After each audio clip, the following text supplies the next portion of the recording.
So the first thing you're going to want to do is take all these blue back tiles, shuffle them up, and put them out in the center where everyone can reach them. Then each player is going to take 2 of these tiles right here. These will be the bottom of your candle bases. Now, if you're playing a 2-player game, then each player will actually have 4 in front of them. But if you're playing with 3 or 4 players, each player will have 2 in front of them. So we have a 3-player game set up right now, which means these ones can go back in the box. Next, you're going to take all these wicks, set them off to the side. You won't need those until later on in the game. And the youngest player is going to go first. And on your turn, what you're going to do every time is really quite simple. You are going to flip over any 2 of the tiles out there. Now, why you're flipping these tiles over is because you're hoping to add these tiles to your candles down here and have the biggest candles at the end of the game. Now, we got super lucky because we actually drew the Wild, which has all the symbols on it, and we drew both of them. So this would be a spectacular first turn for whoever was going first, because how this works is you get to add these down here to your candles. So for this particular one, let's pretend that this player was going first. I think they would do this right here because they would need to match up that record with that record. But that also means that the next tile they place could be anything they want. And then right here, they have cookies, so they'll go like this, and they will put it so that the cookies are matching the cookies, and now they're looking for the piece of paper. But they didn't have to do that. They could have just done like this as well and bulked up this one by 2. That's perfectly legal. If you play both your tiles, your turn is over and it moves clockwise to the next player. So let's flip over theirs. And they did not get nearly as lucky. They cannot play either of these 2 tiles onto their 2 symbols, which means they get to take one of these and put it back into the box. It is removed from the game. So let's throw that one back into the box. They flip over the tile. They don't move them whenever they flip them over. And it moves clockwise to the next player who's going to flip over 2 more tiles. But now let's talk about some of the special tiles you'll see in the game. They're Boris and Shlomo. Now, if you ever flip over Boris or Shlomo on a turn, that means you're going to get to draw an additional tile that turn. So let's go back to this player. Let's say they do this,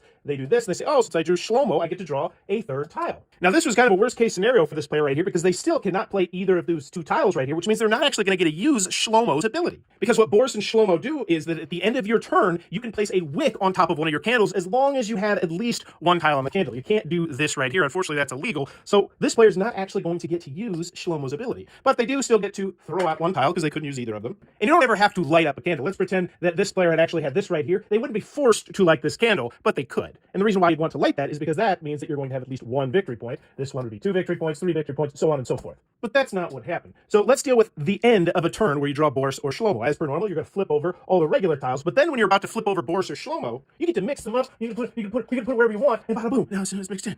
And then it moves on to the next player clockwise, who will draw 2 more tiles. Now, the player flips over both Boris and Shlomo. They're going to do their turn as per normal, but at the end of their turn, they have the option to light 1 candle, and then the game will end if any candles are lit.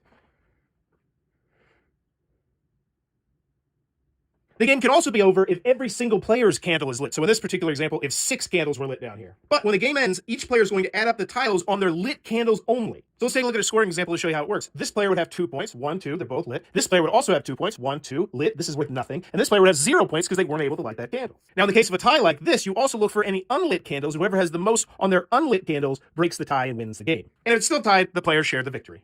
One last rule to mention is if both your candles are lit, you still take a turn and you just discard 1 tile each time you take a turn.